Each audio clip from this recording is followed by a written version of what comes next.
Well, hey, thanks for coming today. I appreciate you doing this. So what was the biggest challenge Cole faced before working with me or Velocity RX? What did you think was his biggest issue? Yeah.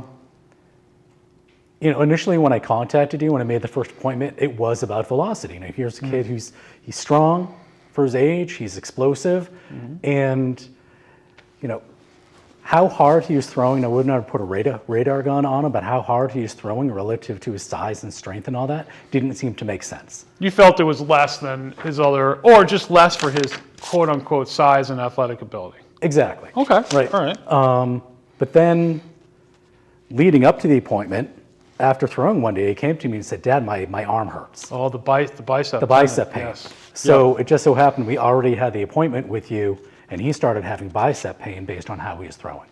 Now, before me, you went, and we don't have to name anyone, but you went to another place. You went to another camp, right? Yes. Now, contrast the differences. Like, what did you notice right away that's like alarmingly different? Let's start with that. You take people through a medical intake process, and I'm talking even just on the paperwork level. It's HIPAA forms. It's privacy notices. It's a health assessment. And those are important to you? Yes. Okay, great. Right? Whereas the other one was sign a waiver. Sign a like waiver. If you joined a gym, sign a waiver Yeah. in case you get injured. It was that same sort of thing. You're a doctor of physical therapy.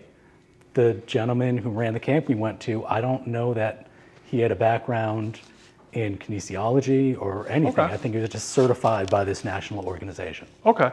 So what did you learn from like an approach or immediately movement? Like what were you like, oh wow, what gave you the light bulb like, oh, I might be in the right place now? You got him to rotate. Oh, his spine, his body, yeah. Yeah. And it's something that I had never really seen before. I don't have this background, right? I'm not a biomechanist or anything. But Sure. you can just watch kids on the baseball field and it's like, all right, something's different, but I don't know what it is. And in that first session with Cole, you identified right away, like, I assume this is what you're doing. It's like you saw that he needed to rotate better and your cues focused on that. And you just kept on trying different ways to communicate that with him until it clicked. And you got him moving in a way that I'd never seen before. Yeah, because the first day it really didn't click. But after that it does, and there's a light bulb moment that went off, and then the body kind of takes over because it's a natural way to move. So I would say to parents and other players that I try to prove live everything that I do, meaning if I'm going to have him rotate or I'm going to do an exercise, that there's immediate proof to more range of motion, a result, more velocity. What would you speak about that? The proving it live? Yeah. Whereas obviously when I'm challenged, and I get a lot of challenges on social media, blah, blah, blah. And of course I'll say, well, let's get into a room and let's prove your method versus my method. And, I'm not saying yours doesn't work, but I can prove mine live. And what would you say to that? Yes, you can. The organization he went to previously had him in that position where it's 2 points of contact, both feet are on the ground, the back foot is really purposefully dragging, like really pressed down, toe dragging as much as possible. And you pointed out it was all arm. It was really slappy and all arm. And we heard that right away at the towel drill, where you got him rotating better and his arm going with the hip. Right. That going together, the back leg coming with him, and how much louder that was when you had him doing the towel drill on the plyo box. Understood. Yeah. So when he had these issues with his arm, were you worried? Was there worry that he could get injured? Is that, as this went on? That's got to be a big concern. The injury rate, as you know, is through the roof. You just told me of a player that has a sore arm already in February. So what was the big worry for you? That was it, definitely. He had a teammate at 12 who had a fractured growth plate. He knows somebody who's already had Tommy John surgery. This is pretty rampant within youth baseball. I'll share with you some still photos of him pitching from his old delivery, and the layback's at like 180 degrees, and his forearm is like a 90-degree angle to his torso. And then when he released the ball, you can see just clearly outlined his UCL straining. Yeah, it was scary. It was scary to see that. And I see that, and there will be some that people will say, oh, you need layback. And yeah, I'm like, of course, layback isn't a medical term. Like you look up the orthopedic book, it doesn't say layback. Layback is essentially beyond normal external rotation, which, yes, as you rotate, but if you are arm-centric, you're going to have excessive layback. And I have never seen someone who's had Tommy John surgery that does not have excessive layback. Yeah. So you have to draw a conclusion that arm-centric is causing a lot of this. So, working with me isn't free, right? What made you decide to invest? We sat here we went over an hour and a half. I don't know how long we were here the first day, but what made you ultimately decide to work with me? Obviously, I paused a bit when he started talking about money, and he let me go home and think about it. Yep. And actually, you didn't think about it too long, because I think you gave me money that day. I think I did, actually, because Cole and I talked about it on the drive home. And I want him to be able to play when he's in his 30s and 40s, right? He's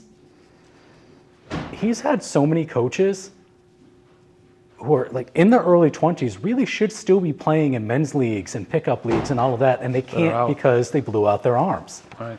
And Boston is filled. I mean, you can play in this area until they've got an over 60 league. I mean, you can still play. Yeah. And he loves baseball. Yeah, not everyone's going pro, right? Yeah. He loves baseball. And yes, obviously as a dad, I'd love for him to be able to achieve all of his dreams within the sport. But if he doesn't, if nothing else, I'd love for him to be able to still be playing when he's 30 or 40, or play catch with his own kids. Not have to be like, an ex-football player is throwing lefty now. Right? Right, unfortunately. So part of the Velocity RX program functions or is based upon GAME, my functional movement test that I use throughout my practice. Is there anyone that's doing testing anywhere like that? And what about the GAME testing were you like, oh, wow, this makes sense to me? So when we went to that other national organization that does pitching, they ran them through tests. They had them do a 40. They did motion capture off of a mound. They put all of those numbers into an algorithm, spit out like, hey, we think your kid should be able to throw this hard. And he followed their program and never got within, I'd say, 20 miles per hour of ever throwing that hard. So they didn't go over anything like squat, lunge, spinal rotation, posture, balance, anything that you really need to pitch. Right? Whereas so none of that. Your stuff is very functional, very it's almost deceiving because it looked really simple, and I watched a couple videos on your YouTube channel before we came in, just so I kind of knew what to expect. But even something like the crane. Everyone laughs at the crane, but by far it is the measure of athleticism because you're always one-footed. You're never 2 feet in athleticism. But the hip flexor strength too, and these kids being in desks all day long at school, and here's a kid, he had deadlifted 345 over the summer, but his hip flexors were weak. Well, what is he going to be doing when he's pitching? He needs that hip flexor strength to bring his knee up. It was functional. It made sense. Awesome. All right, so you sign on. We start working together one-on-one. What changes did you see in Cole's performance? What changes did you see right away, and what are we looking at now with the season approaching? So what we learned is give it time before throwing it into a game. Right. So he was playing fall ball at the time, and we pulled him off the mound. I talked to the coach about it. The coach agreed. Oh, I remember that. Yes. Yeah. Take him off the mound. Let him learn this new delivery. But where it did translate was in his fielding and in his throwing as a catcher. Yes, because he is dual sport, so we do work on pitching and catching here, which at the end of the day is the same, pretty much basic movements. Yes. Yeah. I'd say by the end of the season, so at that point, he's probably 2 months into working with you. Just his ability to throw on a line So when kids would long toss before the game, he'd warm up, he'd do your warm up, not something that was rotator cuff dominant, but your warm ups with scapular depressions and squats and all of that. And then they'd throw the ball, and he's working out to 100, 120 feet on a line. That's great. And that's something he literally could not do 3 months prior. That is great. Yeah. Now, one of the biggest things that I talk about or people tell me is about his confidence as an athlete, right? Where, I work with 13 to 17-year-olds, and puberty, awkwardness, social awkwardness, that's a big thing in just life, right? Speaking in front of people, all that goes into play. Yeah. What has happened with his confidence about being an athlete, a person that you've noticed? Well, they started captain's practices. And he is a freshman. He's a freshman, exactly. He's a freshman. Older for his age or for his grade because of how his birthday falls with the town cutoff. But he's a freshman and not a reclass. He came into captain's practices late because he did winter track. And after the first day, he was like, "Dad, the ball is jumping out of my hand." Like he felt he had to dial it back because it was coming off his hand so powerfully. That's great to hear. Yeah. That really is great to hear. I love hearing things like that. So I won't take up too much more of your time, and obviously thank you again for doing this. But if you were speaking to a parent, or got on the phone to help me sell this program, because my goal is to save 1 million arms. Yep. I'll start with 1,000. What would you tell a parent? What would you tell them to do? Sign up. Yeah, tell them to sign up. Out of the programs that are out there, at least we tried a major one. We've tried the apps that say they do a biomechanical analysis and spit out a program for you. That is what led to his arm pain, where his grades on this app were improving, but his arm fatigued faster, and then he ended up with bicep pain. For the money, this is the best decision we've made. Absolutely the best decision we've made. As you know, we already bought more sessions with you.